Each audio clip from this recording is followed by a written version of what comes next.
Shalom saudara-saudari yang terkasih dalam Kristus Yesus. Bahan khotbah kita diambil dari Maleakhi 3 ayat 8-12 dengan tema membawa persembahan. Bolehkah manusia menipu Allah? Namun kamu menipu aku. Tetapi kamu berkata, dengan cara bagaimanakah kami menipu engkau? Mengenai persembahan persepuluhan dan persembahan khusus. Kamu telah kena kutuk. Tetapi kamu masih menipu aku, ya kamu seluruh bangsa.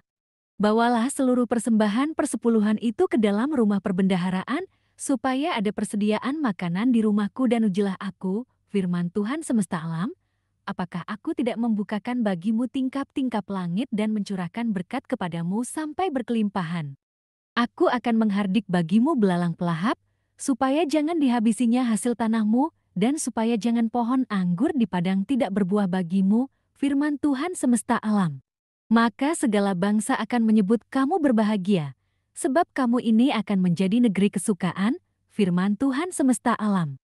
Sahabatku, ada seorang ibu yang sangat mengasihi anaknya. Ibu itu bekerja sebagai asisten rumah tangga di sebuah rumah besar. Setiap sore sepulang dari bekerja, ia dibekali oleh majikannya dengan sekantong kue dan makanan. Hal pertama yang ia lakukan adalah memisahkan beberapa buah kue dan sebagian makanan itu di tempat tersendiri. Sambil tersenyum ia bergumam, "Ini untuk anakku yang sudah seharian bekerja di ladang."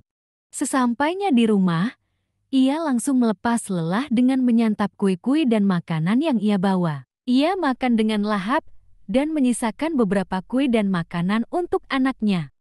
Karena ibu itu sudah terlebih dahulu makan, terkadang kue dan makanan yang tersisa pun hanya sedikit, sehingga terpaksa ia harus membeli makanan dan kue lagi, supaya anaknya pun dapat makan dengan kenyang.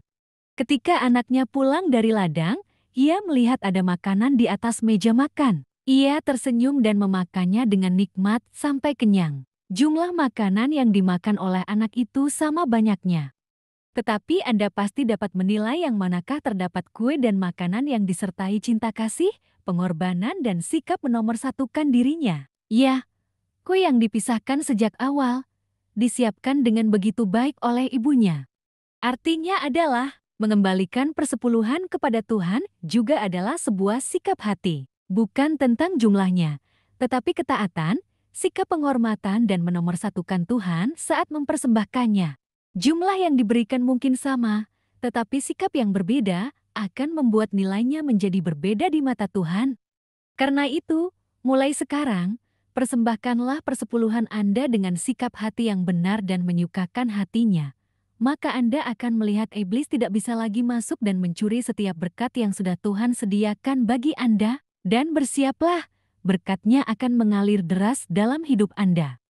Sahabatku, bangsa Israel dalam kitab Maleakhi, saat mereka mengalami situasi pasca pembuangan di Babel, daripada memperbaiki kondisi kerohanian dan nilai-nilai kehidupan yang menyenangkan di mata Tuhan, mereka justru lebih memilih untuk melakukan bermain sebagai korban.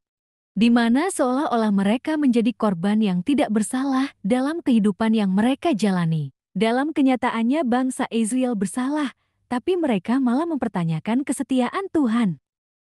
Lebih lanjut lagi, mereka mempertanyakan mengapa Tuhan tidak menikmati atas persembahan mereka dan menangis dengan air palsu, padahal mereka sendiri jelas tahu persembahan yang mereka berikan adalah persembahan yang cemar di mata Tuhan. Bila hal seperti ini terjadi, perlulah kita mempertanyakan di manakah letak iman percaya, kasih, dan rasa hormat bangsa Israel kepada Tuhan? Dalam konteks kitab Maleakhi, kita melihat bagaimana situasi kehidupan yang mereka alami. Mereka mengalami krisis kritis dan kritisi pada tantangan atas kenyataan yang dimulai dari kehancuran Bait Suci sebagai simbol kehadiran Tuhan. Bait Suci kedua memang dibangun kembali, tetapi tidak semegah seperti sebelumnya. Bangsa Israel hidup dalam perjuangan terlebih saat permainan yang didambakan kembali dari pembuangan Babel belum menjadi kenyataan. Selain itu, terjadinya gagal panen dan kemarau panjang membuat kehidupan Israel semakin terancam. Dalam kondisi yang demikian bangsa Israel tidak peduli untuk memberikan persembahan kepada Tuhan. Ayat 8-9 adalah kritik yang keras kepada bangsa Israel, sebab dalam pandangan Tuhan, bangsa Israel melakukan kejahatan dan menipu Tuhan. Mereka tidak lagi mau memberikan persembahan kepada Tuhan, dan di balik itu tersembunyi motif yang sesungguhnya, yaitu ketidaktaatan dan ketidakpercayaan bangsa Israel kepada Tuhan. Tuhan selalu setia dan cinta umatnya, tetapi tidak demikian balasan Israel kepada Tuhan. Selain itu, persembahan menjadi kejahatan karena mereka menahan berkat yang seharusnya menjadi milik orang-orang miskin sesuai dengan sistem perpuluhan yang saat itu. Tuhan selalu setia dan cinta umatnya, tetapi tidak demikian balasan Israel kepada Tuhan. Selain itu, persembahan menjadi kejahatan karena mereka menahan berkat yang seharusnya menjadi milik orang-orang miskin sesuai dengan sistem perpuluhan yang saat itu. Tuhan selalu setia dan cinta umatnya, tetapi tidak demikian balasan Israel kepada Tuhan. Selain itu, persembahan menjadi kejahatan karena mereka menahan berkat yang seharusnya menjadi milik orang-orang miskin sesuai dengan sistem perpuluhan yang saat itu. Karena itu, Tuhan memberikan tantangan bagi bangsa Israel untuk membuktikan kesetiaan kepada Allah. Dalam ayat 10 dikatakan, "Pujilah aku." Bagian ini bukan hanya untuk kewajiban, tetapi terutama untuk mengajak bangsa Israel kembali tunduk dan taat kepada Tuhan lewat persembahan yang mereka berikan. Dengan tunduk kepada Tuhan, maka bangsa Israel dapat keluar dari dosa dan penyimpangan yang telah berurat akar selama ini. Ketika bangsa Israel melakukannya, maka Tuhan akan memberikan berkah berupa hujan yang turun membawa kesuburan pada tanah dan penderitaan akibat dari pelahap yang merusak sumber penghidupan bangsa Israel.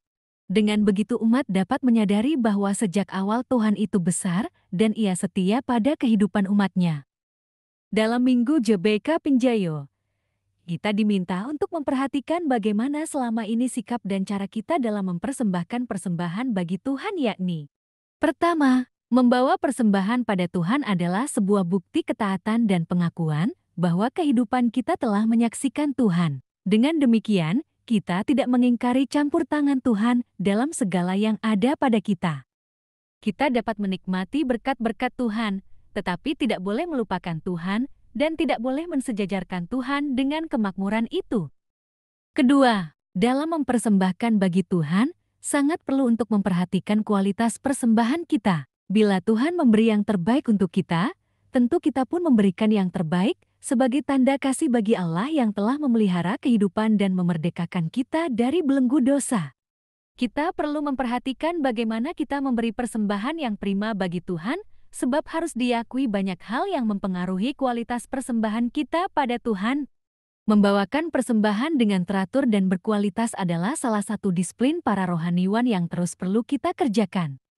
Ketiga, sebagai umat kita turut bertanggung jawab dalam pelayanan JBKP. Dalam bingkai gereja yang mandiri, maka kita semua ditempatkan Tuhan di tengah-tengah gereja kita untuk mengalir berkat-berkat-Nya lewat keberadaan kita. Tuhan menemukan setiap upaya dan kerja kita, sehingga disinilah kita terpanggil untuk ikut dalam arak-arakan pelayanan itu. Sahabatku, dalam situasi yang dihadapi dunia dan gereja kita saat ini, kita dipanggil untuk mengambil bagian dalam mempersembahkan persembahan kita, aktif merawat dan memperhatikan kita dan tidak jemu-jemu dalam melakukan perbuatan baik. Pasti ada pengorbanan yang kita lakukan baik uang, waktu, pikiran, kenyamanan, dan lain-lain. Janganlah kita, benih-benih yang baik yang ditabur dalam ketaatan dan perawatan dalam hati tidak akan sia-sia. Amin.